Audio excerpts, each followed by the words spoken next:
Hello, welcome back to Aetheral Space 3.31. We're continuing the story. Right? We finally saw Dragon's Aether technique after over 50 chapters. He finally has a technique. And what's interesting to me is you mentioned before that like honing an Aether technique can take a long time, which is why people usually have a couple. But Dragon made his so quickly, but I'm wondering, is that just because he's epic cogitant protagonist, or is it like he can only barely absorb one shot because it's so new, and when he's like good at it in 50 years he could absorb like 1,000,000 shots? Okay. Neat. There is a lot I fucking scanned all of creation at once. Oh my god. That's another thing I'll have to tell you about later. Remind me after this episode, alright? I'm telling you now, Tanhony, remind me I had something to tell you after this episode. Didn't you realise that moon that was moving at such a high speed could be considered a projectile as it orbited the planet?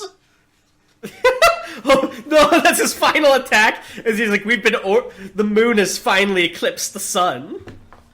It's within range of my Gemini shotgun. But yeah, he starts Gemini shotgunning like sunbeams and like training them concentrated as like a fucking radiation attack.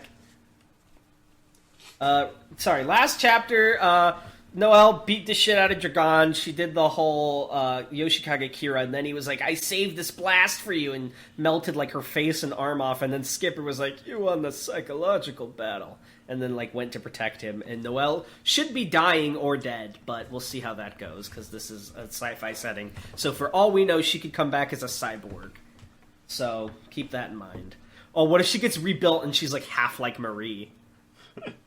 Think about it. Thinking emoji. Sorry. Ruth grunted as she pulled the bandage taut around her waist, doing her best to ignore the piercing pain that rang through her body. Purposefully getting herself stabbed, it seemed like such a good idea at the time, but in retrospect, she wasn't so sure. It was true that she needed the momentum, sure. But maybe there was a better way she could have done that? It was a bad habit of hers. She'd been consumed by the thrill of the fight, seeking victory without any thought as to what she'd do afterwards. She'd beat that guy Simeon up and buried him under enough tables that he wouldn't be able to move. But now what? Interesting to note that they haven't, outside Marie, who I don't truly believe is dead, no one's killed anyone except for Skipper, theoretically.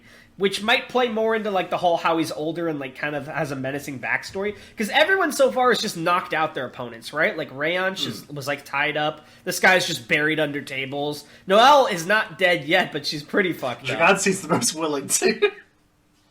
Yeah. So it's kind of interesting to me that Skipper's the one character that, even though, given Marie, she probably didn't die, was actually killed somebody. I think that speaks to, like, that secret soldier backstory. Yeah. Yeah, he was stone cold about it, too. All the others were, like, you know, very shonen, but Skipper's was, like, almost scarily precise. He was like, attack, attack, attack. It was like, because the series has a very anime feel to it, right? We talked about this before, but, like, Skipper's was just so, it was like how a fight would go of an opponent who's, like, so many levels above the other opponent that it's not even a factor anymore. It was just bop, bop, bop, bop, bop, and then she was done. He only kind of fell because of an accident, if I remember correctly. Well, he launched himself off. Yeah, exactly, yeah. Like, it was even of his own doing. It's not like he was just on it. Anyway, sorry. Ruth grunted as she pulled up... Oh, wait, fuck. Now, Sate, she reminded herself. That was right. That old guy was what this whole thing was about. The fights going on were just distractions. She'd heard explosions from down below, so presumably one of the others had engaged the enemy as well. Hopefully they'd be distracted enough that she could get to Sate's office without further trouble. She forced herself to her feet, putting a hand against the wall to support herself, and when she moved that hand, she noted distantly that it left a bloody handprint on the wall. That probably wasn't good, but she didn't have time to worry about it. Move on. That was what she had to do. Do you think life can be better than this? Said Robin, looking wistfully up at the sky. She'd just come back from one of her father's functions, wearing a dress that probably cost more than Ruth's whole village, but her face was so quietly distraught as she watched the stars. Ruth shrugged. Life ain't so bad. They stood in the shadows of Robin's greenhouse, one of the rare parts of her father's estate that wasn't surveilled. Ruth had always thought the place stank, full of weird plants that weren't native to Grannis, but Robin seemed to like it all the same. Robin smiled sadly. You only think that because you haven't known anything else. Ruth raised an eyebrow, adjusted the assault rifle slung over her shoulder. She hadn't had the easiest time of it, true, but she'd never thought her life was bad. Things were just the way that they were. You can't be scared, you know, Robin went on, smiling sadly, again, of new things happening. In the years since, Ruth would often wonder if Robin had had some idea back then of how things would turn out in the end. Was that why she always looked so sad, even when she was happy? But the Ruth of years past only scoffed. I'm not scared of anything, she grinned. A paleo beast came near the village last week and I blew its head off like it was nothing! Wait, why are there 2 quotation marks there?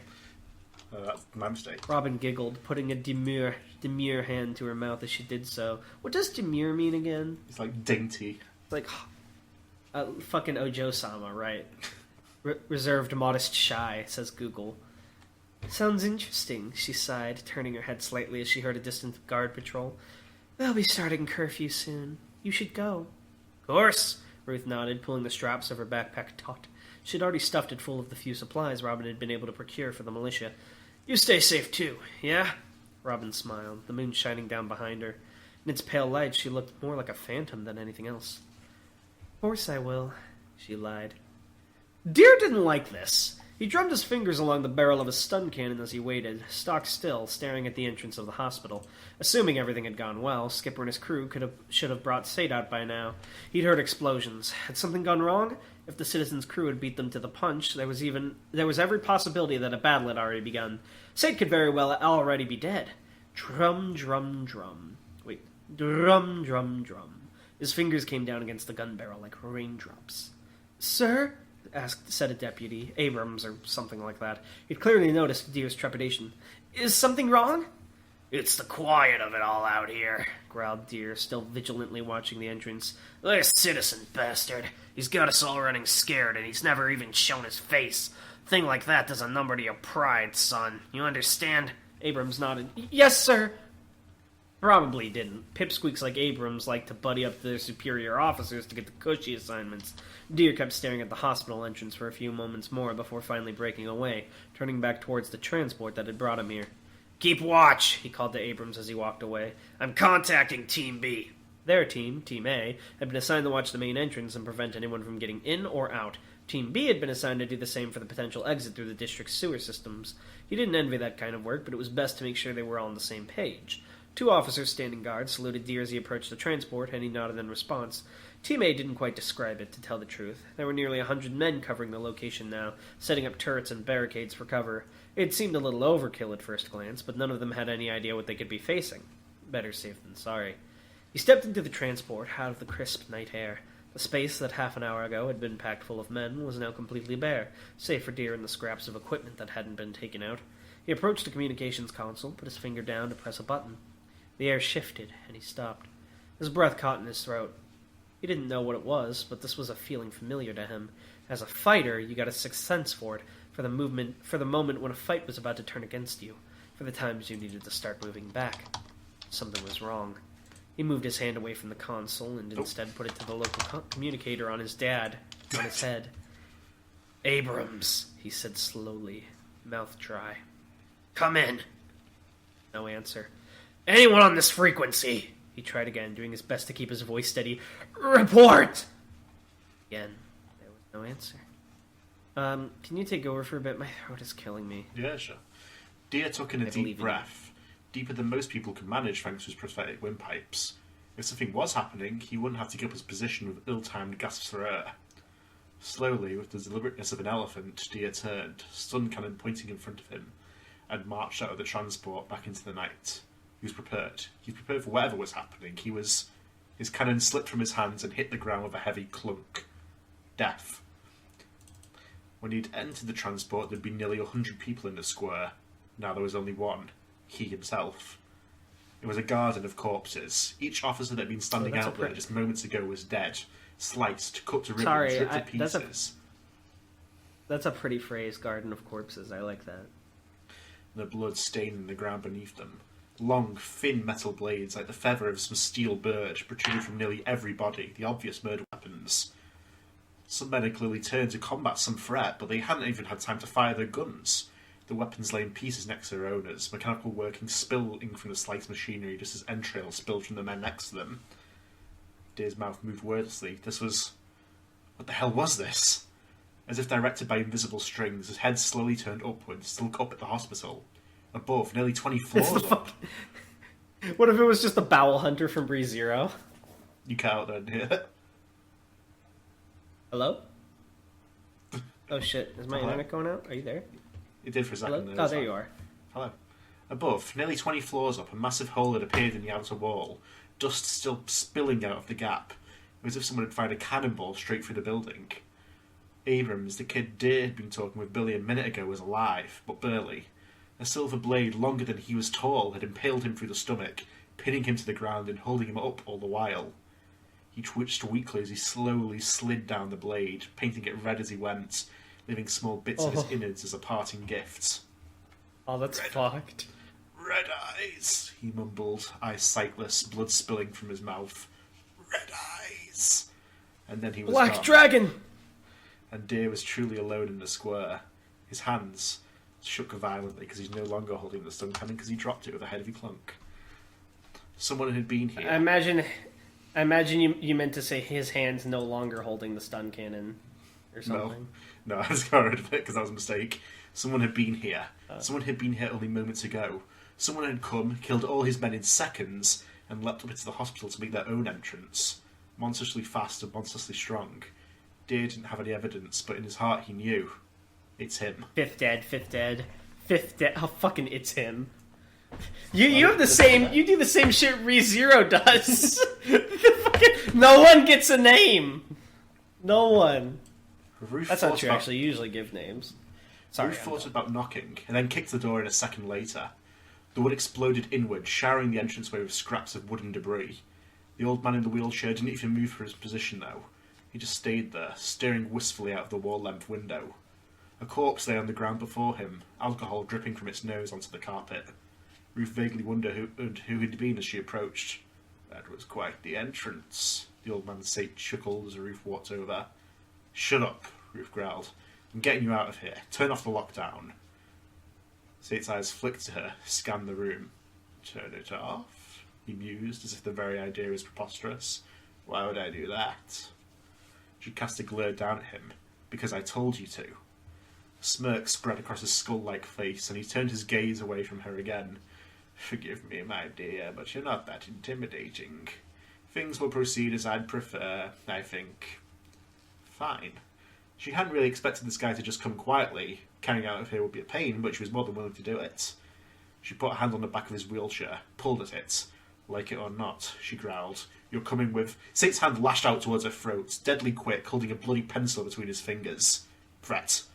Ruth's body responded automatically, moving her throat out of the path of the attack and slapping the weapon out of Sate's hand with a gauntlet-bearing hand.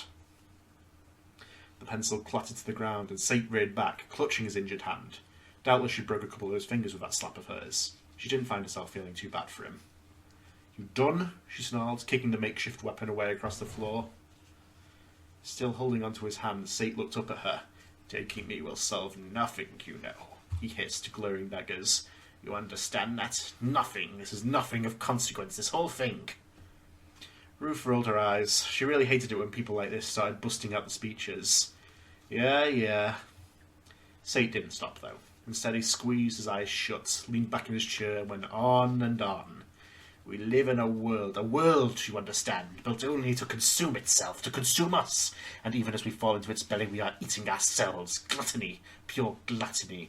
Ouroboros consuming and regurgitating itself, but always in a form more especially suited to decadence, constantly improving on its own depravity. That is the shape of this world and all worlds, and it always will be. A frenzy seemed to consume Sate's voice as he ranted, as if this monologue was something he wanted to unleash his whole life. It doesn't matter who you kill, who you stop, what bullets you put into what heads, all of that, all of this, meaningless. Water doesn't get to decide what shape the bottle takes. All of us, from the greatest king to the lowliest beggar, is helpless. Even me. He opened his eyes. Even you.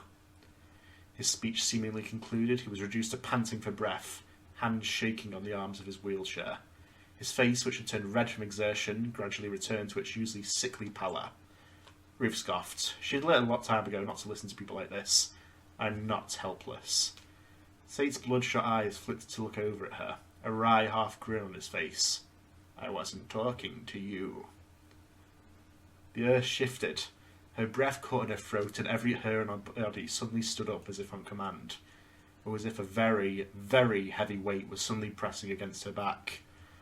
The voice that came from behind her was stern, strong, like two pieces of metal scraping together, a voice that permitted no argument. Don't turn around. Oh. Who could it be? Is it the Could it be, Citizen? indeed? Is it the Fifth Dead? Who could it be? Ruth's already heard the Fifth Dead's voice. She would not need to describe it again.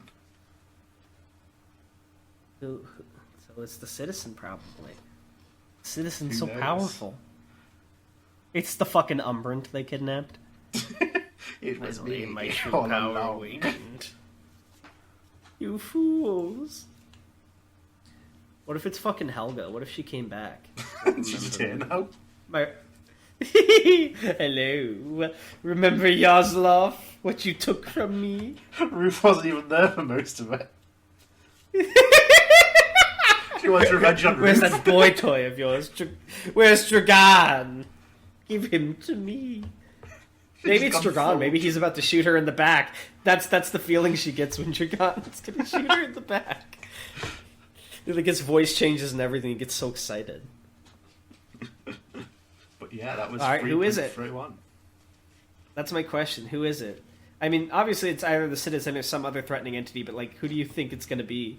Just describe it to me in the comments. And that's it for 3.31 then, I guess. I hope you guys enjoyed it. I sure enjoyed reading it. And by reading it, I mean reading half of it because my throat hurt and Tan did the rest. Thank you, Tan. No problem. Mm. Bye. Bye, guys. Take care of yourselves.